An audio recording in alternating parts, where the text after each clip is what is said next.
Je voudrais, si vous voulez bien, qu'on observe d'abord une minute de silence en mémoire des victimes. Et comme m'a signalé ma collègue Patricia, on ne peut pas parler de martyr, parce qu'un martyr est celui qui accepte le martyr de sa propre volonté. Donc ici, je pense qu'on parle de victimes. Donc je voudrais qu'on observe une minute de silence ensemble en mémoire des martyrs du drame du 4 août.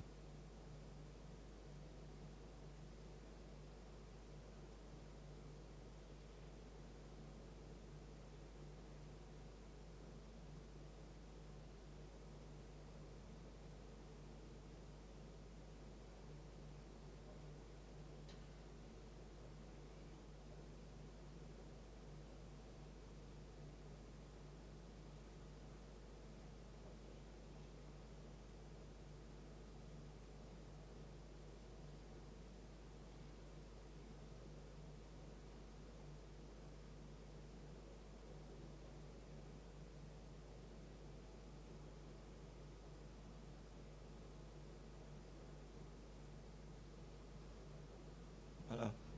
Merci.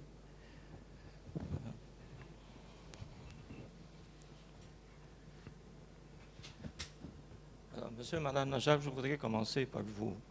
Euh, je ne voudrais pas rentrer dans les considérations politiques qui entravent les investigations, qui entravent l'enquête. Je pense que tout le monde sait qui n'a pas intérêt à ce que l'enquête avance et qu'il n'y ait pas d'acte d'accusation. Ça, je pense que c'est devenu un secret de polichinelle. Mais je voudrais d'abord, dans un premier volet, que vous nous précisiez, parce que l'opinion publique a été perdue dans les méandres des recours et des contre-recours, le contre-contre-recours. Donc les gens n'arrivaient plus à comprendre qu'est-ce qui se passait au niveau des entraves de l'enquête. Donc, est-ce que vous pouvez un peu nous dresser un bilan, pas un pronostic, un bilan ou une explication du mécanisme administratif et judiciaire qui a été exploité par ceux qui ne veulent pas que l'enquête aboutisse? Comment le blocage, comment il s'opère sur le plan technique, sans rentrer dans des petits détails, mais pour que les gens un peu, pour rappeler aux gens, pour leur expliquer un peu comment cette enquête est entravée. Ça, c'est un premier volet, disons. Oui. Bien sûr, merci Michel, et merci de votre accueil. Déjà dans un premier temps, peut-être une petite précision avant de commencer sur ce que vous aviez dit lorsqu'on a vu la liste des victimes. Je suis tout à fait d'accord. Déjà, ce sont effectivement des victimes. Je pense que, et on a essayé d'être très clair à ce sujet depuis le début. Je crois que l'exception en fait s'appliquerait à la brigade des pompiers, qui sont des martyrs qui sont morts dans l'exercice de leurs fonctions et qui d'ailleurs ont été envoyés à une mort certaine. Donc je dirais juste. Tout à fait, c'est vrai. Et donc pour revenir à la question, en fait, c'est plus que des recours ou des demandes de récusation, c'est tout un système qui est mis en place depuis le départ,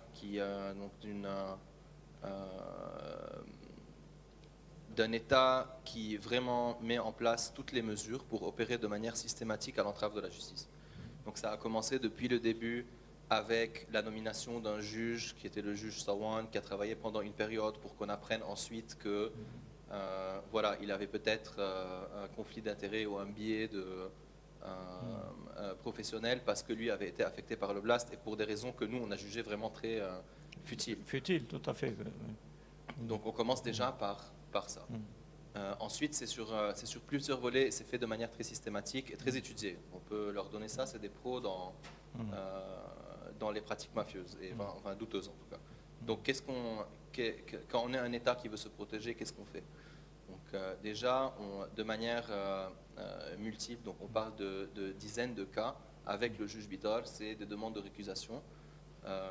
Talabet al-Rad, c'est des attaques contre l'État, donc ce qu'on appelle la mukhasamat ad-dawla, donc ce qui veut dire qu'il juge que l'État a une responsabilité parce qu'on nomine des juges qui ne sont pas nécessairement compétents ou autres, donc qui sont faits de manière très très agressive et abusive en utilisant des petits contours des contours de la loi. Et lorsque vous mettez ce genre de mécanisme en place contre le juge, en fait, ce qui se passe, c'est que vous avez besoin de juges pour prendre des décisions. par rapport à chacun de ces recours. Or, il s'avère par exemple que l'Assemblée générale de la Cour de cassation, qui doit être constituée de juges, on a besoin d'avoir des nominations qui permettraient à cette instance de prendre des décisions pour la première partie, chose qu'ils ne font pas. Donc les juges qui doivent être nommés ne sont pas nommés, et c'est comme ça aussi qu'on arrête.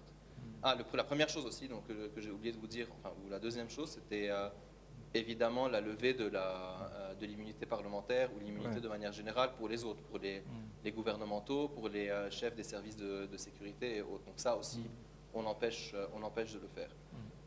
Il y a des groupes qui se sont mobilisés très vite aussi pour demander qu'il y ait une loi qui passe, qui empêche en fait cette utilisation agressive de la loi pour faire tous ces recours. Aussi, donc il n'y a pas de décision qui est prise, il n'y a pas de loi qui passe, donc ça nous empêche aussi d'avancer. Donc j'espère que vous voyez que c'est fait de manière très professionnelle, disons, voilà. entre guillemets. Professionnelle, oui. Tout à fait. Oui. Alors après, il y a des choses peut-être un peu plus techniques, je ne saurais pas vous dire parce que je ne suis pas avocat. Oui. On a, malheureusement, dans un pays où la justice est inexistante et l'impunité est partout, on a besoin de devenir un peu expert juriste. Oui. Donc, face à ce blocage, qui était évident, c'est évident que tous les recours étaient dus à des prétextes parfois fallacieux ou bien qui n'ont aucune importance, disons. Donc, face à ce blocage, on vous a suivi, les médias d'opinion publique vous a suivi, vous avez décidé d'agir en dehors du Liban. Où là, en principe, les mécanismes sont plus normaux, disons. Donc, est-ce que vous pouvez nous dire un peu ce qui a été fait à l'étranger et dans quelle mesure, je sais qu'il y a eu un verdict qui a été fait à Londres, qui a été rendu à Londres contre la société importatrice du nitrate d'ammonium. Mais ce n'est pas ça vraiment, les véritables coupables, ce n'est pas au niveau de cette société. Mais quand même, il y a un verdict qui a été rendu à Londres. Donc, il y a une action qui a été menée à l'étranger. Est-ce que vous pouvez nous dire un peu qu'est-ce qui a été fait à l'étranger? Dans quelle mesure ça peut compenser un peu la paralysie, le blocage qu'il y a au Liban? Dans une certaine mesure. Oui, bien sûr. Et je me permets juste de rajouter un des éléments par la première question que maintenant je viens de me rappeler, parce qu'il y en avait tellement, en fait, ils sont tellement pros qu'on oublie les choses. Donc le shérif en chef, Rassan Ouaidet, qui décide du jour au lendemain d'ouvrir les portes des prisons, comme si on était dans un western. Donc ça, c'était important de mentionner cet ignoble personnage et le système derrière qui le protège, sachant qu'il était complètement mis à l'écart du dossier et qu'il n'a pas la prérogative de toute manière de... Voilà, sorry, j'avais oublié ce point également. Alors, en fait, depuis le tout début de l'explosion, avec Tracy, on s'est rendu très vite compte que ça allait être encore un de ces dossiers, comme les innombrables dossiers au Liban où il n'y a pas de justice. S'il y a une chose qu'on connaît bien, c'est la manière dont ce régime fonctionne et combien, que ce soit les assassinats politiques qui n'ont jamais été... qui n'ont jamais eu de justice ou rien de cause ou autre, ou la manière dont ils traitent leur population, on le voit aujourd'hui avec les déposants, etc. Donc on s'est rendu compte très vite de ça, et c'est pour ça qu'on a décidé depuis le début de partir vers, d'avoir un plan B. Et du coup, le plan B, en fait, c'était pour nous de se dire, il faut trouver tous les moyens stratégiques efficaces qui vont nous permettre d'avancer et d'aboutir autant qu'on peut. Et donc ça veut dire beaucoup de choses en fait. Il y a déjà si on parle de la transaction en tant que telle, c'est une transaction très très complexe. Je parle de la transaction du nitrate et de tout ce qui a mené à l'explosion. C'est une transaction qui est très complète, qui commence depuis 7 ans avant le blast, donc en 2013, via des sociétés factices qui ont été utilisées pour l'achat, l'approvisionnement, le transport, le stockage, le maintien, etc. Donc c'est plein de choses. Donc c'est déjà de voir où taper. Savaro, dont vous avez parlé, était l'une, puisque c'était elle qui était la détentrice de la marchandise au moment de l'explosion. Donc c'était lorsque le barreau et Deckert nous en a parlé et ils pensaient aller vers cette option, pour nous, ils nous ont demandé si on voulait être partie civile. On a directement accepté parce que c'était c'est clair que Savard avait un rôle à jouer. Donc déjà, c'était de se dire, OK, dans la transaction, où est-ce qu'on peut aller attaquer pour commencer à explorer la vérité et pouvoir avoir la justice, au moins de manière tactique. Ensuite, il y a ce qu'on a fait à partir de janvier 2021, c'était une réflexion stratégique avec nos partenaires, qui sont des associations de droits de l'homme comme Human Rights Watch, Legal Action Worldwide, des experts aussi indépendants, des juristes, Rena Sfer, d'autres qui nous ont aidés, donc à avoir une réflexion où on leur a demandé quelles sont toutes les options pour la justice internationale qu'on pourrait envisager. Et donc on a réussi, c'est pour ça que vous nous entendez tellement parler depuis de la Fact-Finding Mission, donc il y a la mission d'enquête, la mission d'établissement des faits, si on veut être précis, auprès du Conseil des droits de l'homme des Nations Unies. C'est en fait le résultat d'un exercice qu'on a fait avec ces groupements pour se dire, OK, où est-ce qu'on peut avoir le plus d'impact? Quelles sont nos options déjà? Qu'est-ce qui est éligible? Qu'est-ce qui aurait le plus d'impact et qu'est-ce qui a le plus de chances de réussir? Il y a d'autres choses. Il faut savoir aujourd'hui que le secrétaire général des Nations Unies, Antonio Guterres, peut du jour au lendemain décider de déclencher une mission d'établissement des faits. Avec son budget, il pourrait le faire. Sauf qu'on a écarté ça parce qu'on savait que, en connaissance de compte de ce personnage-là et de la manière dont il travaillait, que ce n'était pas vraiment une option. Donc on a vraiment fait le balayage de ces options-là et il s'est avéré que la mission d'enquête, la mission d'établissement des faits auprès du Conseil des droits de l'homme était la meilleure. Donc ça, c'est une piste qu'on explore très très activement depuis. Mais qui n'a pas abouti encore totalement. Il y a une décision qui a été prise.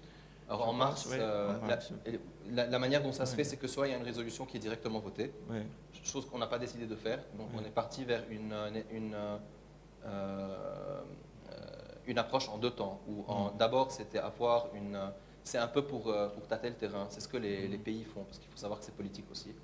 Donc c'est d'abord avoir une déclaration commune d'un maximum de pays qui demandent cette résolution. Et donc c'est ce qui a été fait en mars de cette année. Donc c'est un effort qui a été mené par l'Australie et la France. Donc ils ont réussi à rassembler 38 pays et la déclaration commune a été établie et lue au Conseil des droits de l'homme de mars. La prochaine étape serait de partir vers le vote pour la résolution. Alors, une question pratique. Dans quelle mesure ce processus judiciaire entamé à l'étranger pourrait aboutir par étapes? Vous avez franchi une première étape, la condamnation à nom de la société importatrice. Dans quelle mesure ce processus-là, si vous le poursuivez petit à petit, pourrait aboutir à divulguer un peu, au moins certaines tranches de vérité au niveau des responsables du drame du 4 août. Parce que pas à pas, il y a des vérités qui peuvent apparaître durant ce processus entrepris à l'étranger. Donc d'abord, dans quelle mesure on peut avancer sur ce plan? Et deuxièmement, est-ce qu'il n'y aurait pas un frein au niveau de certains pays étrangers qui ne voudraient pas que toute la vérité soit faite, même à l'échelle internationale? Alors pour la deuxième question, je pense que c'est mettre un peu... Enfin, ce serait difficile de dire, parce que vu le fait que depuis 3 ans, rien ne se passe au niveau international, on imagine que ça ne ferait pas plaisir à beaucoup de monde que la vérité soit connue. On a parlé de l'hypothèse de la frappe israélienne et d'autres, on ne sait pas. Il y a aussi l'implication de sociétés et le jeu politique qui va jouer derrière, parce que c'est des sociétés qui ne sont pas établies au Liban, c'est des sociétés en Grande-Bretagne, à Chypre, en Géorgie, donc peut-être. Mais de toute manière, on y va. Enfin, vous ne pouvez pas être bloqué par ça, en tout cas. Il faut avancer, en tout cas. Oui. Exactement. Oui. Ça, c'est sûr. Oui. Non, rien ne va nous bloquer, ça, c'est clairement. Sur la première partie, alors à savoir déjà que Savard n'est pas la seule société aujourd'hui qui est poursuivie. Donc, il y en a une autre qui est Spectrum, donc qui est la société qui était responsable, donc qui était à l'origine de l'approvisionnement et donc du bateau du Rosus qui a apporté la marchandise, qui est aujourd'hui poursuivie aux États-Unis, au Texas. Donc ça, c'est aussi important à noter. Et je pense que autant qu'on puisse continuer à avancer sur les différentes sociétés, le mieux on sera et le plus de vérité on aura. Parce que c'est vrai que comme il n'y a pas une entité juridique qui chapeaute le tout, normalement si le Liban faisait son job, on n'aurait pas à faire cet exercice. Donc ça serait, ou au moins pas comme on le fait maintenant. Ça serait fait de manière compréhensive et complète. Là, ce qu'on fait nous, c'est avoir des bureaux d'avocats qui travaillent, des avocats qui travaillent de manière acharnée, pro bono. Donc ça demande vraiment beaucoup d'énergie et d'investissement si vous voulez le faire de manière complète. Mais c'est en train de se faire et j'espère que ça va continuer. Donc pour répondre à votre question de comment ça nous permet d'avancer sur la vérité, donc Savaro par exemple, on peut en parler parce qu'on était partie civile, la stratégie c'était de percer le voile de la société et savoir vraiment qui étaient les bénéficiaires économiques et continuer à avancer et suivre la ligne. Malheureusement on n'a pas réussi parce que la société était quasi dissoute et que c'était factice. Donc on a quelques idées mais on n'y est pas encore. D'accord. Madame Najjar, je ne sais pas si vous voulez ajouter quelque chose ou bien. Non, c'est bon. Je le laisse parler juridique. Une autre question. Le travail que vous faites, je suppose que c'est un travail collectif, non? Ou bien vous êtes sur le devant de la scène. Est-ce qu'il y a d'autres, disons, parents de victimes ou d'autres associations qui sont en train de vous seconder, de vous aider sur ce plan? Parce que c'est un travail énorme, comme vous venez de le souligner, M. Najjar, c'est un travail vraiment énorme qui demande beaucoup de temps, beaucoup d'énergie, beaucoup de force et beaucoup de moyens aussi. Donc, est-ce qu'il y a un travail, disons, peut-être pas collectif, mais pluriel, un peu, qui se fait sur ce plan? C'est pas un travail collectif, c'est une collaboration entre les trois collectifs. En fait, nous sommes trois collectifs de victimes.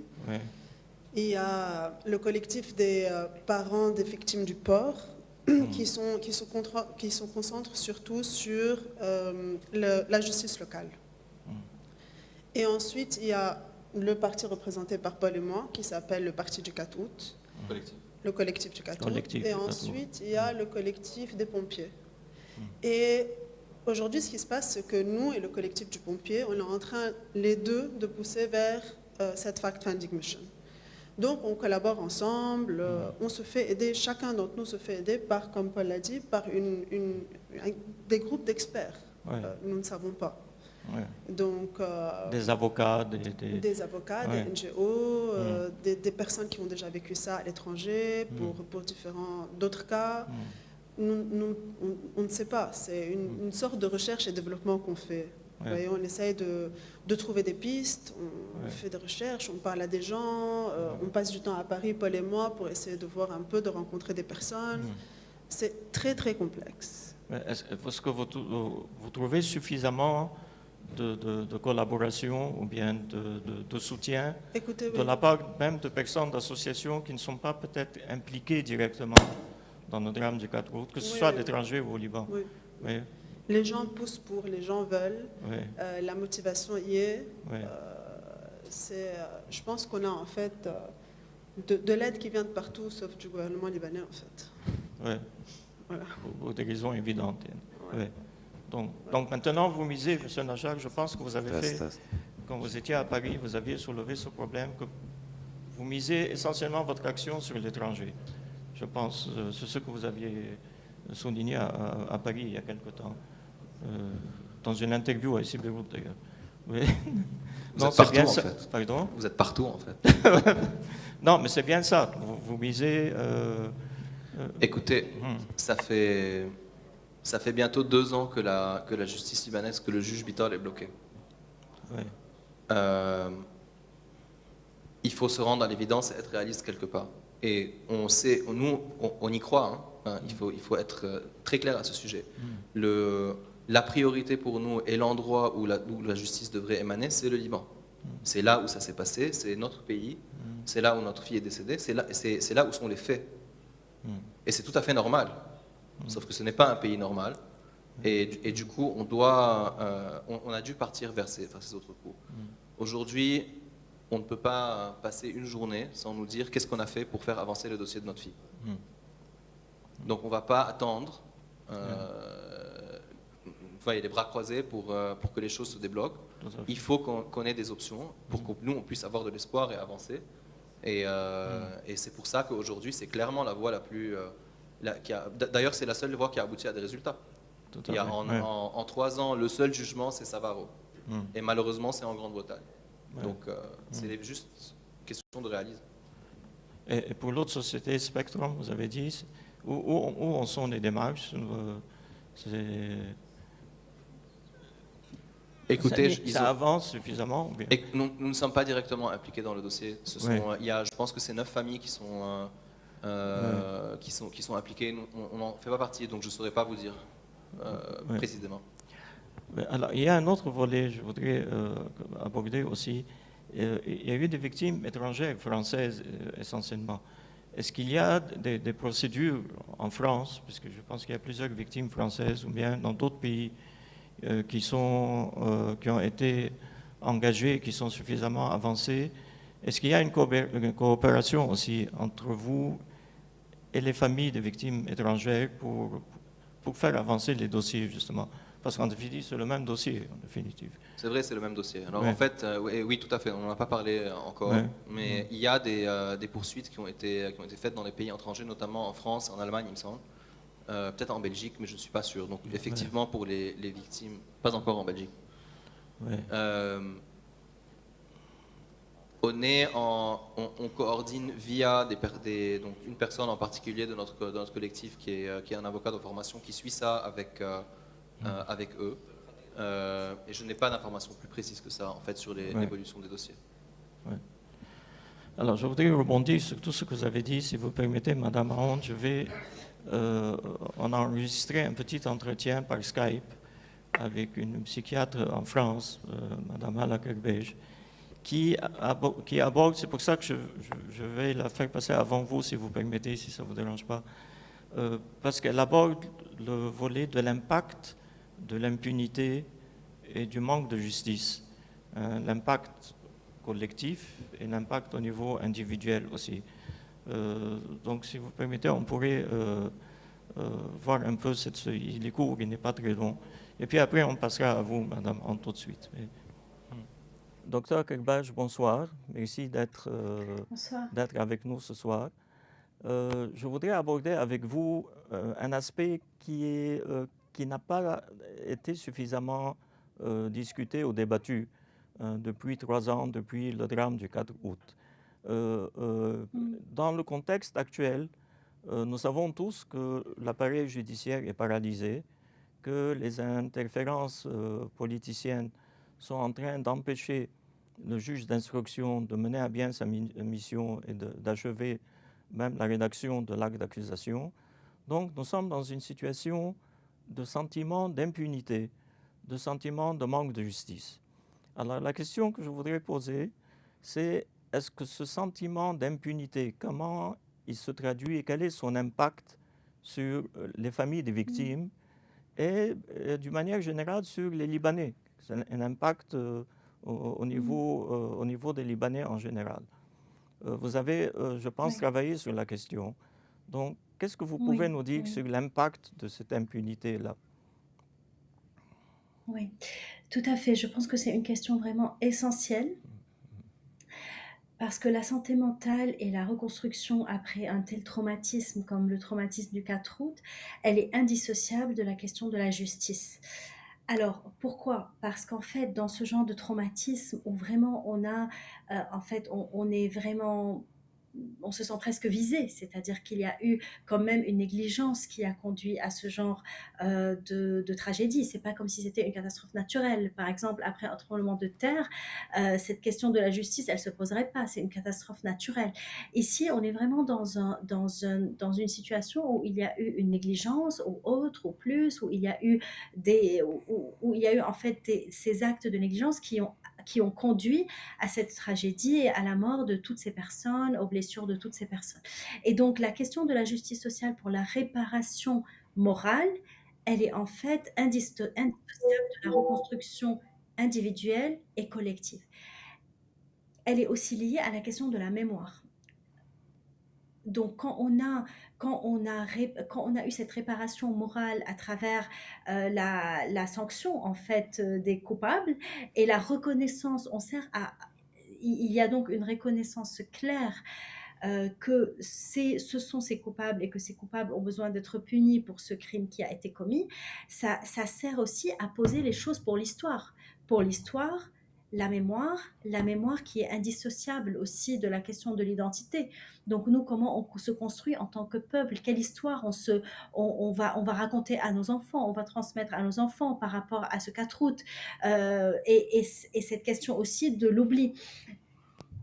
Nous, les Libanais, on a tendance à oublier très facilement. On a tendance à se suradapter à tout. On a tendance à croire qu'en fait, le fait de s'adapter, d'oublier, de continuer, que ça serait comme une forme de résilience. En fait, non.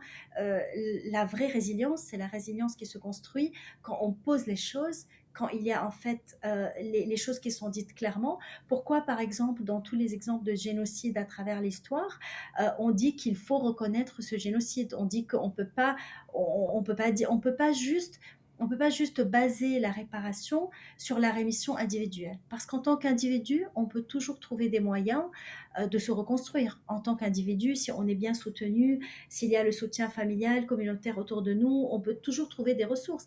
Mais ça suffit pas. Parce qu'en fait, ici, c'est une histoire collective. C'est pas juste une histoire d'un ensemble d'individus qui trouvent un moyen de se reconstruire. C'est vraiment une histoire collective, et cette histoire collective, elle se construit à travers la réparation morale, à travers la mémoire, à travers le fait de la transmission, comment on va transmettre ça aux générations futures. Et donc, la question de la justice sociale est extrêmement importante.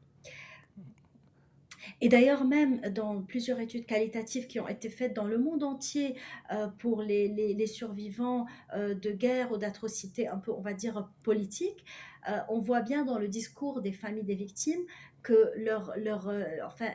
l'acquisition d'une certaine sérénité ou d'une certaine réconciliation avec ce qui s'est passé passe obligatoirement par la justice sociale, par la justice, par la réparation morale et par l'identification des criminels et par le fait que ces criminels ils soient punis et qu'il y ait une forme de, en fait, il y a un terme anglais qui est accountability pour ce qui s'est passé. Oui, alors, au niveau de l'impunité, est-ce qu'on peut dissocier l'impact d'une impunité inhérente au déroulement de l'enquête, inhérente aux difficultés du déroulement de l'enquête, de l'impunité due à justement des pressions politiciennes et des pressions politiques? Est-ce que l'impact est le même entre ces deux cas de figure? En fait, oui. C'est une très bonne question. Je pense que c'est une très bonne question parce que les deux sont liés et tous les obstacles qui sont mis face à la justice, à ce que justice soit faite, rajoutent à l'impact psychologique de cette impunité. Et donc, il est certain que tout ce qui s'est passé depuis le 4 août 2020, ce jour funeste, jusqu'à aujourd'hui, tous les obstacles qui ont été mis par le gouvernement et par les gens politiques et par les pressions pour ne nommer que quelques-uns, tous ces obstacles rajoutent à l'impact de l'impunité de ce qui s'est passé en soi. Et parce que ça, en fait, c'est une forme de retraumatisation. C'est comme si on reproduisait l'expérience d'impuissance, de perte de contrôle. Parce qu'en fait, le traumatisme, c'est quoi? C'est une expérience d'impuissance et de perte de contrôle. Et donc, on retraumatise ces familles en leur imposant tous ces obstacles et en leur donnant l'impression qu'en fait, ils vont pas pouvoir se mobiliser, ils vont pas pouvoir reprendre un peu le contrôle sur leur vie et sur ce qui s'est passé. Mais les familles tiennent bon, donc elles tiennent bon, elles tiennent leur combat, et c'est ce qui donne du sens aussi. C'est ce qui donne du sens aussi à eux, à leur combat. C'est que je pense aussi que bon, vous allez discuter peut-être avec elles, mais les familles des victimes, ce qui maintient leur cohésion et ce qui maintient en fait, qu'elles puissent continuer après un tel traumatisme, c'est la cohésion entre eux, c'est le fait que ce combat fait sens pour eux, c'est le fait qu'ils doivent combattre pour la mémoire des gens qu'ils ont perdus et qui doivent être soutenus aussi par la communauté plus large. C'est pas juste une affaire de famille de victimes uniquement. Mais il est clair que tous les obstacles qui sont mis pour que justice ne soit pas faite et pour que les familles ne soient pas unies entre elles dans ce combat, ça rajoute énormément à l'impact de l'impunité de l'explosion en soi. Oui, une question aussi, je pense que vous avez dû suivre ce dossier. Il y a des initiatives qui ont été lancées à l'étranger, notamment par M. Paul Najjar et son épouse, et Maître Nasser Diep aussi a suivi ça à Londres dans un processus judiciaire contre la société qui est responsable de l'importation, qui a été responsable de l'importation du nitrate d'ammonium. Est-ce qu'un jugement rendu à l'étranger peut compenser, disons, on peut diminuer l'impact de l'impunité ressentie par des pressions politiques sur le plan interne? Est-ce que ça peut compenser dans une certaine mesure ou remplacer? Oui. Alors, remplacer totalement, non, mais ça peut compenser, bien sûr. Ça peut aider parce que c'est quand même une forme de reconnaissance. C'est quand même une forme de reconnaissance que c'est de la négligence, du crime, etc. C'est une forme de reconnaissance qui peut contribuer à une forme de réparation morale, mais ça ne remplace pas en fait le fait que les personnes responsables de cette négligence ils soient punis et ils soient sanctionnés au niveau interne et que que ça reste au niveau de l'histoire. En fait, j'insiste beaucoup sur ça parce que le récit historique est très important. Qu'est-ce qu'on va transmettre aux générations futures? Qui est coupable de cette explosion? Jusqu'à maintenant, dans les livres d'histoire, jusqu'à maintenant au Liban, il n'y a aucune notion de la guerre civile, par exemple. Et donc, ça va être pareil pour l'explosion du 4 août et ça va être pareil pour tout ce qu'on vit. Donc, notre identité en tant que peuple, notre mémoire, notre récit, notre histoire, c'est ce qui contribue aussi à on va dire, à notre santé mentale collective. Et c'est pourquoi je pense qu'une reconnaissance à l'étranger, c'est très bien, c'est une forme de compensation, mais ça ne remplace pas complètement le fait que les criminels ils soient punis. Ces criminels doivent être punis. Et attention, je suis pas en train de dire que les familles ne pourront jamais se reconstruire s'il n'y a pas ça, parce qu'au niveau individuel, encore une fois, la cohésion communautaire, familiale, les ressources individuelles, bien sûr, ça aide au niveau individuel. Mais au niveau collectif, en tant que pays, en tant que nation, en tant que Libanais, il va toujours rester une forme de blessure si les criminels ne sont pas punis. Bon, une idée sur laquelle Mme Kerbej a insisté, c'est l'importance de la solidarité entre les familles des victimes et surtout la solidarité de la communauté en général, c'est-à-dire des milieux ambiants. Est-ce que vous êtes d'accord sur ce point-là, que la solidarité là a une importance pour... Écoutez, bien sûr, c'est la solidarité entre les victimes, bien sûr, mais nous sommes solidaires entre nous parce qu'on a un même objectif, un même combat. Et nous sommes en fait conscients que, contrairement à tous ces partis politiques libanais, nous n'avons pas le choix. On essaye de ne pas refaire la même faute que ces partis ont fait. C'est pas facile. Nous sommes 250 victimes. Nous avons différentes façons de penser, nous venons de différentes cultures, de différents milieux, nous avons chacun sa solution, chacun est convaincu de sa façon de faire. C'est pas facile, mais ça fait 3 ans qu'on le fait. Et finalement, on arrive à se retrouver, à toujours trouver un juste milieu. Ça nous fait du bien d'être ensemble. Mais malheureusement, à cause de ce qui se passe, nous nous sommes en fait jamais encore mis ensemble et parlé de ce qu'on a vécu ce 4 août. On ne sait pas. On n'a jamais parlé de ce qu'on ressent, on n'a jamais pleuré ensemble, jamais. C'est tout le temps une mission de travail, de justice, jamais. Et je pense que ça nous ferait beaucoup de bien, c'est juste qu'on n'a pas le temps. Comment ? On n'a pas le temps. D'accord. C'est juste la justice. Alors, Madame Hunt, je voudrais évoquer avec vous l'aspect du traumatisme. On en a parlé, ça a été évoqué à plusieurs reprises. Le traumatisme que ce 4 août a laissé au niveau collectif et au niveau individuel, et même plus précisément au niveau des enfants. Je pense que vous avez travaillé un peu sur cet aspect du problème. Ce traumatisme, il se manifeste comment concrètement? Oui, dans un premier temps, j'aimerais vous remercier pour cet espace que vous proposez. Je trouve que c'est un espace de parole, un espace de processualisation de ce qui se passe. On tente d'élaborer un peu ce qui se passe, on tente de nommer l'innommable et de trouver sens à ce qui est insensé, autant que possible. Mais je trouve que des espaces pareils, on en a besoin. C'est des espaces, voilà, d'expression et de réflexion dans le collectif. Et ça, c'est très important. Donc, déjà, je vous remercie pour cet accueil. Et donc, par rapport au trauma, donc, on peut déjà commencer. Qu'est-ce que le trauma ? Le trauma est un événement, le traumatisme est un événement, ou bien l'événement traumatique, c'est quelque chose d'externe qui est subi, qui est violent et qui est imprévisible, et qu'une personne ou un peuple peut subir. L'événement, voilà, ça c'est l'événement traumatique. Le traumatisme en tant que tel, il peut se mesurer par la qualité et par la quantité des désintégrations subies par le psychisme, quelque part, indépendamment de la nature de l'événement. Et quand je dis ça, c'est que chaque personne, si on veut parler de l'aspect individuel du trauma, chaque personne peut vivre le trauma d'une différente manière. Donc, dépendamment de son histoire personnelle, dépendamment de sa structure psychique, dépendamment des pertes subies. Donc, il y a une manière aussi très individuelle de vivre le traumatisme.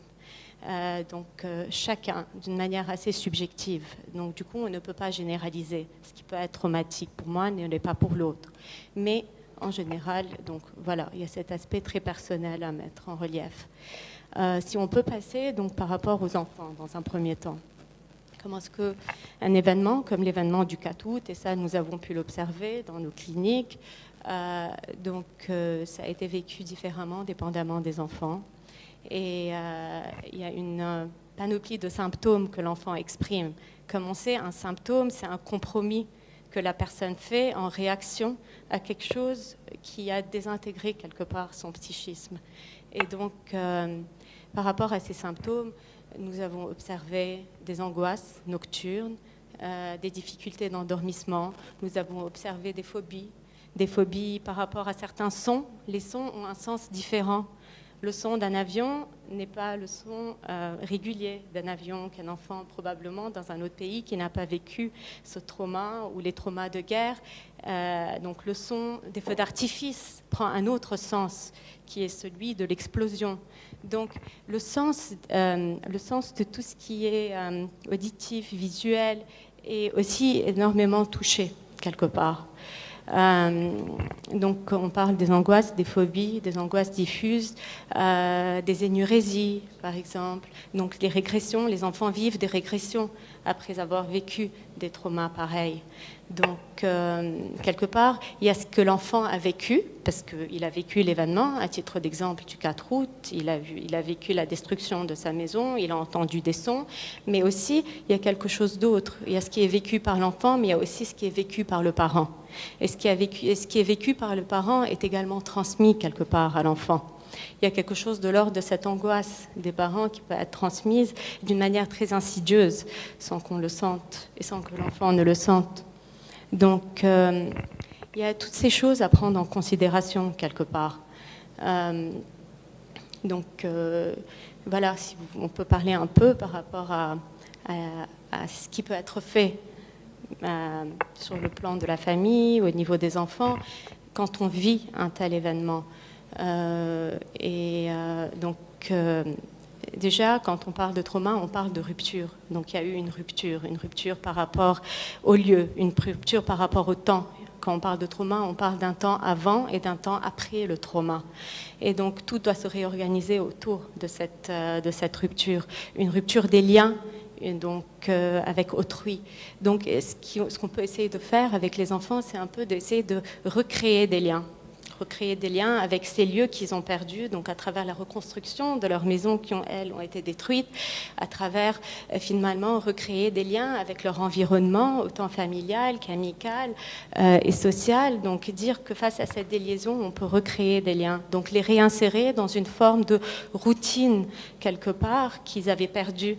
Et donc, qui se réapproprient leur quotidien, parce que leur quotidien, quelque part, a été quelque part donc percer. Et donc voilà, c'est recréer une routine pour qu'ils reprennent contrôle, parce que le trauma c'est quelque chose d'incontrôlable et donc quelque chose de subi. Donc et donc voilà, les réinsérer, qu'ils reprennent leur vie, leur quotidien, leurs habitudes quelque part, mais aussi respecter leurs symptômes. S'ils ont un symptôme, il ne faut pas combattre ce symptôme. Il faut le contenir. S'il est là, c'est parce qu'il veut dire quelque chose. Donc essayer de contenir quelque part ce symptôme, c'est l'accepter, c'est ne pas vouloir l'éliminer. Parce que souvent les parents, ils ont cette tendance, si mon fils ou ma fille présente ces symptômes, je veux absolument ne plus les voir parce que quelque part, ça les renvoie à une impuissance aux parents. Donc ils vont vouloir quelque part faire taire ce symptôme. Donc là, il faut le contenir, il faut laisser le temps, il faut permettre au symptôme quelque part de se transformer avec le temps. Et ça, il faut qu'il soit contenu, il faut qu'il soit écouté. Et donc, il faut que l'enfant puisse verbaliser, élaborer ce par quoi il est passé. Et au fait, quand l'enfant, il raconte 1 fois, 2 fois, 3 fois ce par quoi il est passé, il reprend un certain contrôle sur la situation. Il sent que lui-même, il raconte son histoire, il recrée un scénario qui s'approprie lui-même. Et donc, du coup, ça renforce un peu, ça permet l'élaboration, de nommer l'innommable, de donner un sens à ce qui est insensé pour l'enfant. Et donc, voilà, proposer ces espaces pour l'enfant, accepter d'écouter ce par quoi il est passé. Vous avez dit qu'il faut favoriser le rétablissement de liens, disons, entre l'enfant et son environnement. Est-ce que ce lien peut se faire sur les lieux même du drame? Parce que je sais qu'il y a des personnes qui, même 2 ans ou 3 ans après, des adultes, pas seulement des enfants, qui refusent de passer sur les lieux du drame, ou bien si leur maison a été détruite ou endommagée, qui refusent carrément de passer. Est-ce que vous pensez que le rétablissement de ces liens, ou une normalisation, disons, des rapports sociaux, peut se faire sur les lieux du drame, ou bien il vaut mieux ne pas forcer les choses, ne pas faire en sorte que ça se passe sur les lieux du drame? Forcer les choses, on ne peut jamais forcer les choses parce que quelque part, il y a des mécanismes de défense quelque part qui se mettent en place chez chaque personne et il faut les respecter. Il y a des portes qui ne sont pas encore prêtes à ouvrir, des lieux qui ne sont pas encore prêts à visiter. Mais ceci étant dit, il y a un travail qui doit être fait à ce niveau pour que ces phobies, quelque part, vécues, parce que ça devient un environnement phobique, un environnement qui fait référence à quelque chose de monstrueux qu'on voudrait éviter. Donc, ce qui serait important, c'est que quelque part, certainement pas de brusquer, mais il y a un travail à faire à ce niveau. Un travail d'accompagnement. D'accompagnement, certainement. Un travail d'accompagnement et que finalement, c'est ce lieu qui était monstrueux quelque part. Et si on essayait de l'apprivoiser avec le temps et d'essayer de le reconstruire. Mais pour que toutes ces reconstructions puissent être faites, quelque part, certes, un accompagnement peut être fait de manière individuelle, familiale, dans les circonstances dans lesquelles on parle, vu qu'on parle de l'enfant et de sa famille dans ces situations. Oui. Et donc, il y a un travail qui doit être fait auprès des parents, notamment. Un grand travail qui doit être fait pour qu'eux soient prêts. Si eux ne le sont pas, l'enfant ne le sera pas du tout. Donc, il faut qu'ils le permettent. Et pour qu'ils le permettent, il faut qu'ils fassent un travail dans ce sens-là. Au niveau médiatique, disons, le drame du 4 août a été très médiatisé. Il y a beaucoup de films vidéo qui ont circulé sur les réseaux sociaux, des photos et tout ça. Est-ce que vous pensez que les médias, en médiatisant de la sorte, ont eu un impact négatif au niveau de ce trauma ou bien ça n'a pas beaucoup d'impact? Le fait de repasser continuellement les vidéos et les photos et les... Tant que ce n'est pas... Ça contribue à aggraver le trauma? Écoutez, ça dépend. Dans le sens où, si on parle sur le plan individuel, il faut qu'une personne aussi, qu'elle sache qu'elle a droit à s'écouter et à écouter son rythme à elle. Donc, du coup, être exposée de manière brusque, de manière crue et constante, alors qu'elle n'est pas prête à le faire, il faut savoir qu'ils peuvent se protéger. Et donc, dire aux enfants qu'ils peuvent se protéger dans ce sens-là et limiter le fait d'être exposés et qu'ils puissent choisir quand est-ce qu'ils veulent être exposés à ça et quelle est l'information qu'eux veulent tirer de ça et qu'eux aillent la demander et qu'eux aillent la chercher quelque part. Donc c'est important qu'on soit un peu conscient de suivre le rythme de la personne et voilà, de suivre le rythme par rapport à sa curiosité ou son désir de savoir plus et ne pas l'imposer. Voilà. Mais dans l'absolu... Dans l'absolu, écoutez, les médias, ce qu'ils sont en train de faire, quelque part, ils sont en train de compenser. C'est une plateforme sur laquelle on essaye un peu de témoigner, de dire ce qui s'est passé, de mettre des mots pour pas que ça tombe dans l'oubli, ce qui s'est passé quelque part. Donc, quelque part, ils compensent quoi? Ils compensent le fait que ça soit tu, que ça ne soit pas pris en charge par l'État, que ça soit tu par l'État. Cette instance, un peu, que je peux comparer à l'instance parentale qui est garante de la loi, de la justice, de l'interdit et qui, quelque part, est complètement défaillante. Donc, quelque part, il y a des places, il y a des espaces. Cet espace médiatique, il est en train de proposer, quelque part, un espace de témoignage. Mais bon, après, dans l'individuel, c'est à chaque personne de pouvoir et de savoir se protéger. S'ils ne sont pas prêts à vouloir s'exposer, de ne pas de se protéger contre ces plateformes, mais de ne pas regarder, à titre d'exemple. Mais quelque part, ce qui se passe au niveau de ces plateformes, au niveau des médiatiques, on essaye quand même de proposer... Voilà, tout comme cet espace ici, on réfléchit les choses, là aussi, on essaye de dire, de mettre en exergue ces images qui ne devront pas être oubliées. Monsieur et Madame Najjar, je sais que vous devez vous retirer d'ici 4 ou 5 minutes. Est-ce que vous pensez aussi au niveau du rôle des médias? Est-ce que les médias ont joué un rôle positif au niveau ne fût-ce que de la mobilisation de la communauté ou de la collectivité, de l'opinion publique, pour ne pas que ce drame tombe dans l'oubli? Est-ce qu'il y a un rôle positif qui a été joué par les médias, ou bien certains médias en ont fait trop au niveau de la médiatisation? Est-ce que vous avez une perception à ce niveau-là? Écoutez, en font trop, ça ne pourrait jamais être trop avec ce qui s'est passé le 4 août. Au contraire, on aimerait plus voir encore les médias parler de ça, surtout à l'international. Point de vue local, il ne faut pas oublier qu'il y a des médias qui ont aidé à l'enquête aussi. Je te laisse parler de ça. Non, moi je suis tout à fait d'accord.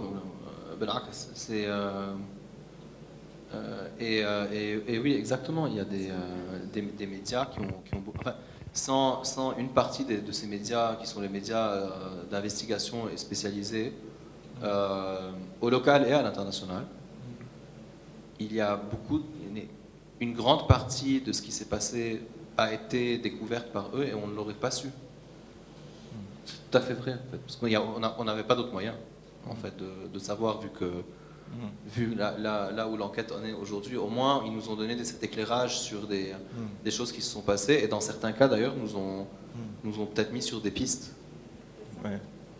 Ils ont lancé des pistes, c'est ça, au moins, qui vous ont permis d'avancer, si ce n'est pas au niveau local, au niveau à l'étranger, donc c'est ça. Absolument. Moi, je me souviens des réflexions qu'on avait eues même avec des organismes légaux, donc pour des potentielles poursuites à l'étranger.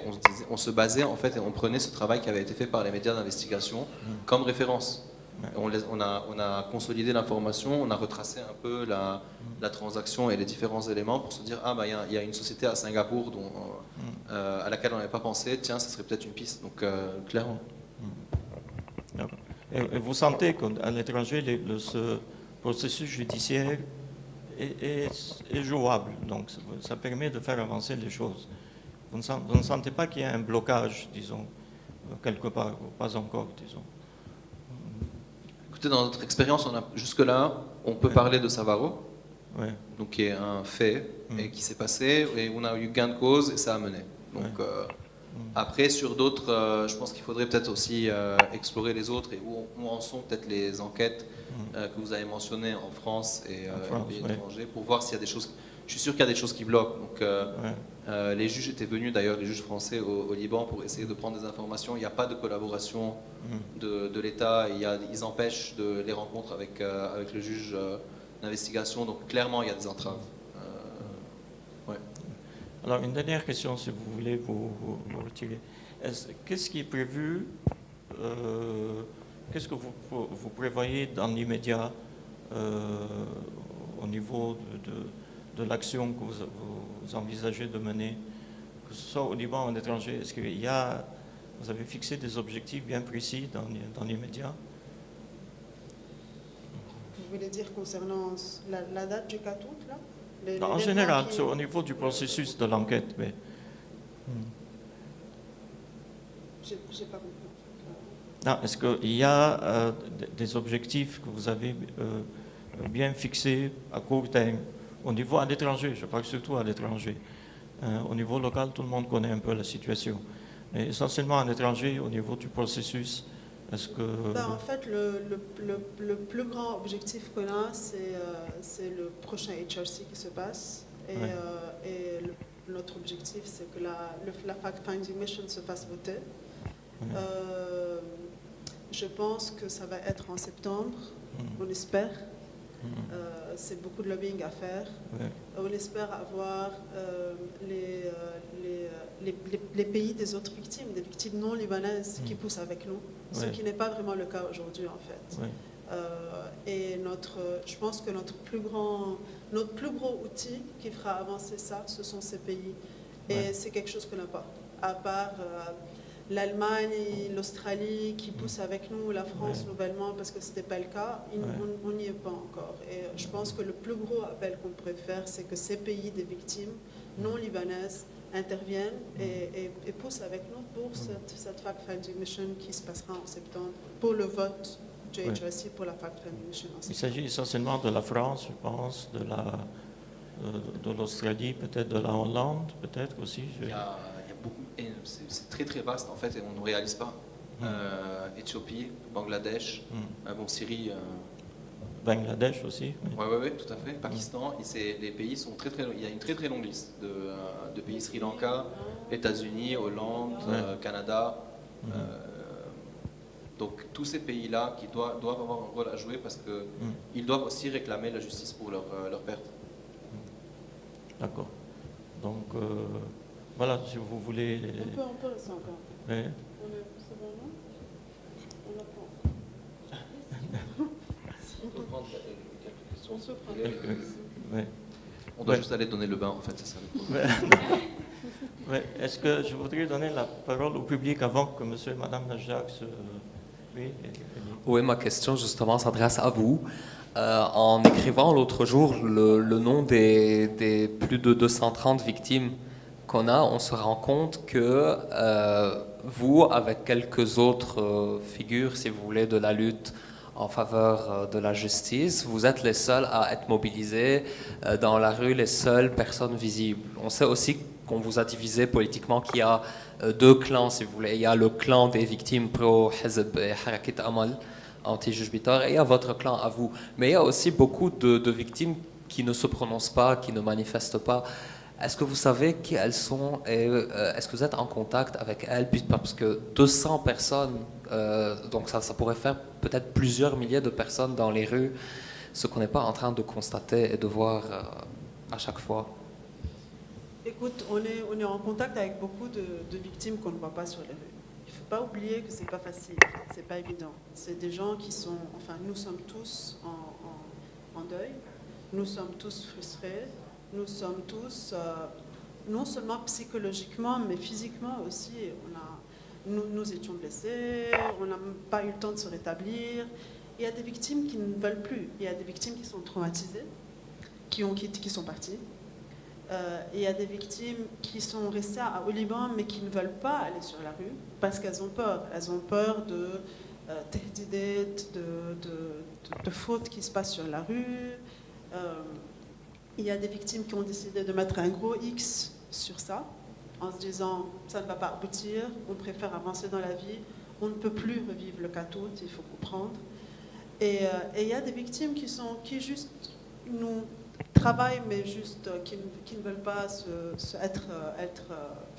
être médiatisées ou qui préfèrent, tu sais, le faire de loin. C'est pas facile, c'est pas évident. Et on est passé par une période où nous, ces victimes activistes, on ne leur en a pas voulu, mais tu sais, on s'est dit, ils sont où? On pourrait être 250 et pas juste 30 ou 40, et ça ferait un plus gros impact. Et ensuite, quand tu prends du recul et tu penses, tu peux pas, c'est juste pas évident. Et nous, on le ressent aussi, parce qu'à chaque fois qu'on fait ces manifestations, en fait, ou qu'on se retrouve tous ensemble, c'est pas facile après. On passe par des moments difficiles, tu vois. Tout ce qu'on fait aujourd'hui pour le 4 août, les entretiens qu'on fait, où on paraît très fort, c'est psychologiquement fatigant. On a besoin de 3 mois de vacances après le 4 août, chaque 4 août, parce que on est vraiment fatigué, en fait. Donc, c'est ça, je pense. Et une dernière chose, concernant, si vous voulez, le groupe de proches de victimes qui ont décidé de se mettre contre vous, de se dresser contre vous et de demander, si vous voulez, le dessaisissement de terres et biteurs, etc. Aujourd'hui, est-ce qu'ils ont vraiment pu entraver l'enquête? Ils ont permis une entrave de l'enquête. Et vous aurez un message en ce 4 août peut-être de les appeler à revenir vers vous, à retrouver la raison quelque part? Écoute, c'est très important de noter que c'est pas un groupe. C'est en fait vraiment 2 ou 3 victimes qui sont parties. Donc, on a décidé de ne pas trop donner d'importance à ça. Et en fait, les médias, parce qu'on parle de médias tout à l'heure, les médias nous ont aidés aussi. Parce que les médias n'en ont pas fait un grand problème. Et ce qui est bien, en fait, parce que ça a permis à donc Brahim Htet et ces 2-3 personnes, de ne pas être médiatisés. Donc l'histoire est passée très rapidement. Et ce type, en fait, on n'entend plus parler. Ça n'a pas marché. Le plan n'a pas marché. Le but était de faire des problèmes entre nous. Et ça n'a pas marché parce que les médias nous ont aidés dans ça aussi. Donc personne n'a donné d'importance à la chose. Aujourd'hui, personne n'entend parler. Donc voilà. D'où l'importance de la solidarité collective, de la collectivité. C'est un facteur important, je pense. On en reviendra d'ailleurs avec Mme Aoun. Est-ce que quelqu'un voudrait poser une question à M. et Mme Najdar avant qu'ils ne se retirent?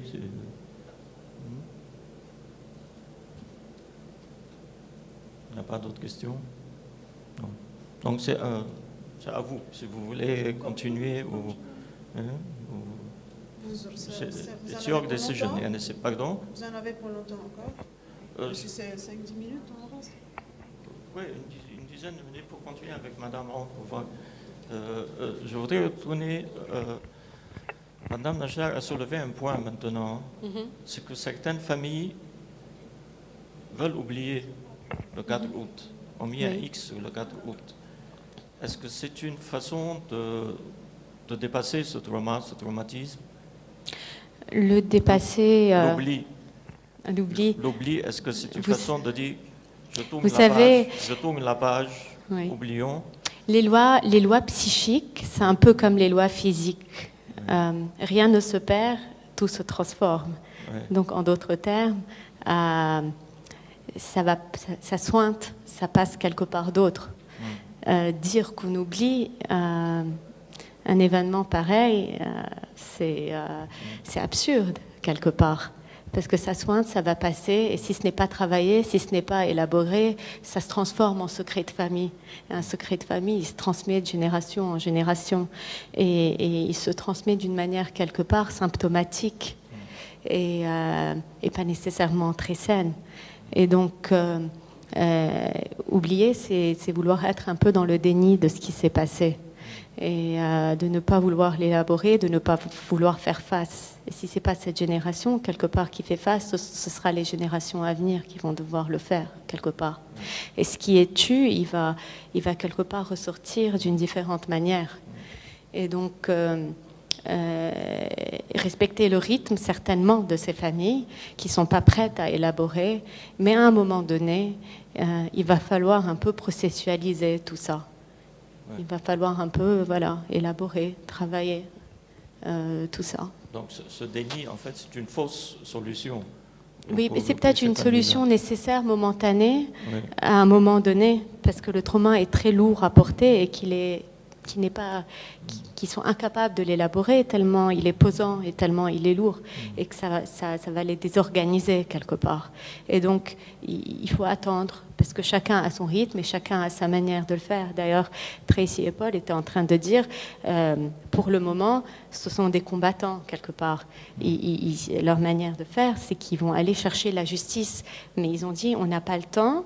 Je ne sais pas si c'est le temps dans la temporalité, mais aussi peut-être la capacité, des fois, psychique, de vouloir s'asseoir et de s'effondrer, ou de vouloir pleurer, de vouloir s'exprimer. Des fois, ce n'est pas le temps. Ce n'est pas le temps parce qu'on n'est pas prêt. Et donc voilà, c'est pour ça que c'est important de respecter son propre rythme, mais aussi le rythme de chacun. Il y a des personnes qui ne sont pas prêtes à ouvrir des portes et qui ont besoin d'années pour pouvoir le faire. Et ça aussi, il faut le respecter. Mais est-ce qu'une dynamique comme celle que M. et Mme Najjar maintiennent et entretiennent, est-ce que cette dynamique peut pousser certaines familles à revenir sur la situation de déni, sur leur déni? Est-ce que ça peut faire un effet d'entraînement, disons? Ça pourrait, comme ça ne pourrait pas, dépendamment de chacun. Ça dépend c'est du cas par cas. Ouais. C'est du cas par cas. Mais en tout cas, oui, en fait, avec le temps, on ne voit pas des gens se rajouter à notre liste. Non? Ouais. C'est pas... Donc 3 ans plus tard, on n'a pas eu des victimes qui viennent nous dire on n'était pas prêts aujourd'hui. On vous suit. Ouais, non, on n'a pas eu ça. C'est plutôt l'inverse en fait. Il y a des gens qui étaient beaucoup plus actifs qui aujourd'hui se retirent petit à petit parce qu'ils n'ont juste plus la force, je pense. Je sais pas. Et il faut comprendre. Peut-être au niveau médiatique, pour retourner aux médias, ou au niveau, disons, de la société civile, peut-être qu'il faudrait en faire plus pour secouer un peu ces familles qui tombent un peu dans le déni ou dans l'oubli, ou bien même à ce niveau-là. C'est ici, il se crée un climat médiatique, un climat société civile, disons, en guillemets. Est-ce que ça pourrait pousser certaines familles à prendre conscience du fait que le déni, ce n'est pas la solution? En fait, moi je pense que ça va même au-delà, parce qu'on a tendance, malheureusement, je crois, depuis... et je pense qu'on a un rôle à jouer dans ça, c'est que très vite, l'explosion du porc est devenue une appropriation aux familles de victimes. Et quand je dis, en fait, il faut être précis, aux familles de victimes décédées. Donc ça a été, et encore plus précisément, aux 30 familles de victimes décédées actives. Et donc, où on a tout un peuple, en fait, qui a été meurtri et qui en souffre. Au moins une grande partie de ce peuple, enfin, nous on le voit en tout cas autour de nous, regarde ces 30 familles et se dit c'est leur cause, c'est leur problème. Je ne sais pas si Ray a une explication dans ça, Aude, mais on essaye aujourd'hui de le dire beaucoup. Non, non, ce n'est pas notre cause. C'est la cause aujourd'hui. Déjà, il y a des 200 familles. Il y a 6000 blessés, dont 1500 graves avec des handicaps à très long terme. Il y a 300 000 déplacés. Et il y a un peuple entier traumatisé et la moitié de la population de Beyrouth aujourd'hui qui est sous antidépresseurs à cause de ce qui s'est passé. Donc, j'ai pas les faits, sorry, de manière anecdotique. Mais ça va au-delà et c'est aussi quelque part une frustration pour nous, c'est que et je pense que ça a été très bien dit dans les vidéos. C'est une question de droit à la justice, ensemble, de se dire, ok, on vit dans une communauté et dans un pays où on est tous d'accord sur le sens civique de la justice est un droit, et qui pour nous aujourd'hui n'est pas le cas. Et on ne se sent pas en sécurité de vivre ici avec notre fils parce que pourquoi c'est arrivé depuis 3 ans et pas demain? Et qu'est-ce qui garantit que dans la suite, et même là, on parlait de génération et de comment ça va se transmettre, donc qu'est-ce qu'on garde pour la suite? Et comment est-ce qu'on accepte, nous, en tant que société, de se dire, tiens, c'est pas grave s'il y a 30 familles de victimes qui vont aller manifester, ils vont jamais y arriver. On a quelque part il y a un sens civique vraiment qui manque, je trouve. Je pense que c'est ça, je sais pas. Oui, absolument. Ça pose la question, justement, M. Najar a soulevé un point. Que ce n'est pas une cause qui est limitée, disons, à 30, 40 familles. D'abord, il y a 216 victimes, je pense. 134, et on compte tous les... 134, oui, parce qu'il y en a jusqu'à maintenant qui décèdent. Puis il y a eu des blessés, il y a des... D'accord. Face à ce drame, pourquoi est-ce qu'il n'y a pas au niveau de la société, d'après vous, et compte, M. Najar a parlé d'un trauma au niveau, jusqu'à maintenant, au niveau de tous ceux qui ont été touchés, pourquoi il y a il n'y a pas de réaction beaucoup plus véhémente, beaucoup plus violente au niveau de la population face à ce drame-là? Parce que, quelque part, la population libanaise, et j'aimerais pas trop généraliser, mais il y a un mécanisme qu'on appelle un peu le clivage, dans le sens où on vit deux réalités séparées. Il y a la réalité de ce qui s'est passé le 4 août, et puis il y a la réalité dans laquelle je voudrais vivre. Et donc je clive, je coupe, et je partage cette réalité en deux. Et donc, et c'est comme si elle ne me concernait plus. Et j'adopte ce genre de mécanisme pour pouvoir fonctionner et continuer à vivre. Et je dis vivre entre guillemets, quelque part. Donc oui, c'est quelque chose de très présent au sein de notre société. Et je ne sais pas si c'est quelque part, on se demande si ce sont les séquelles de tous ces traumas cumulatifs vécus depuis, je ne dirais pas uniquement la guerre de 75, mais aussi bien avant. Il y a d'autres guerres civiles qui se sont produites au Liban et qui ne sont toujours pas répertoriées dans les livres d'histoire. Il y a seulement les invasions externes qui sont répertoriées. Donc il y a cet aspect cumulatif où l'un après l'autre, on n'a pas le temps, on n'a pas l'espace de pouvoir les élaborer, de pouvoir les reconnaître quelque part. Et donc, je me demande si c'est l'une des causes. Il y a un phénomène de saturation, disons. Quelque part, on se demande. Comme un peu en physique, il y a une solution qui devient saturée. On finit par ne plus réagir. Et surtout, au fait, ce qui est défaillant et qui alimente ça, c'est l'absence et la défaillance de l'État. C'est en général, c'est à l'État, quelque part, de prendre en charge, de créer l'histoire, de punir les crimes commis et d'instaurer et d'écrire l'histoire, quelque part, et de l'officialiser. Donc, quand l'État n'aide pas ses citoyens à pouvoir le faire et ne soutient pas la création de cette mémoire collective et garde ces souvenirs, des souvenirs traumatiques figés, pas transformés parce qu'ils n'ont pas été, ils n'ont pas été punis quelque part. Donc, justice n'a pas été faite à travers l'histoire. Et donc, on se demande aussi si l'État, en tant que tel, et sa défaillance, n'a pas un rôle à jouer dans ces défenses qui ont été créées par le peuple libanais. Et je voudrais mentionner un point. Donc, par rapport, il y a beaucoup d'initiatives. Ceci dit, même si on dit qu'il y a un genre de clivage, il y a quelque chose qui n'est pas travaillé, il y a quand même quelque chose dans le collectif qui a été travaillé. Donc, il y a quand même quelque chose où le peuple, il y a eu une cohésion de reconstruction. Finalement, ces espaces détruits, il y a une bonne partie qui a été reconstruite. Donc, il y a quand même eu une cohésion sociale, une prise en charge du peuple libanais, indépendamment de l'État, qui a été faite. Il y a des initiatives dans le collectif qui ont été également faites à travers les artistes, les cinéastes, des documentaires. Donc il y a quand même eu une ébauche de travail, une tentative de travail qui n'est certes pas du tout assez, comme je le dis, mais il y a quand même quelque chose qui a voulu se créer. Et parmi ces choses, il y a aussi des initiatives scientifiques qui ont été faites, il y a des recherches qui ont été menées après le 4 août.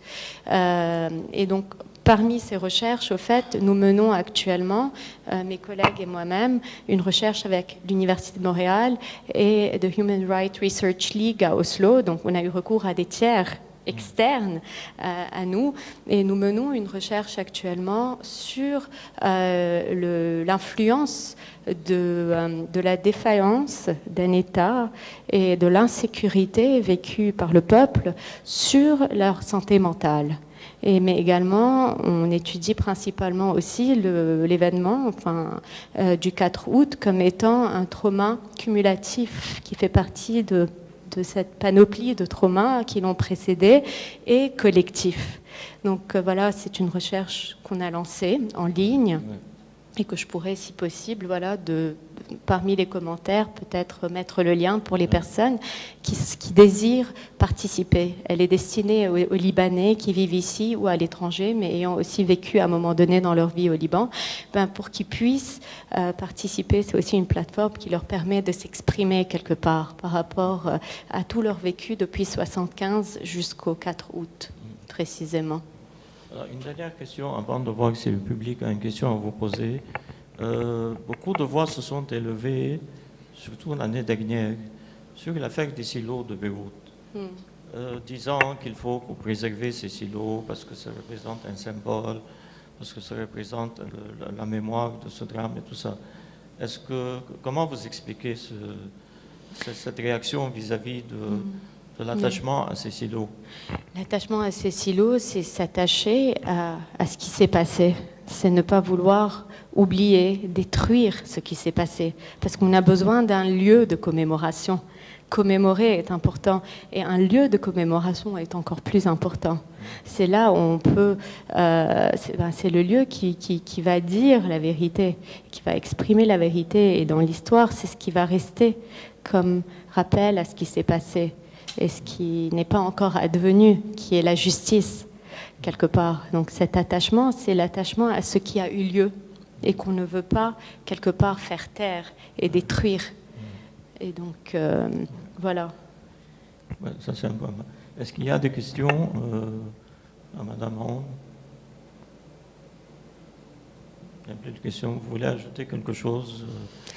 Voilà, je tiens encore une fois à vous remercier. Ouais. Voilà, des espaces où les choses sont élaborées, processualisées, ils sont importants et on en a besoin, et de plus en plus, je pense. Ok, merci à vous d'être venu. Merci. Merci. Au revoir.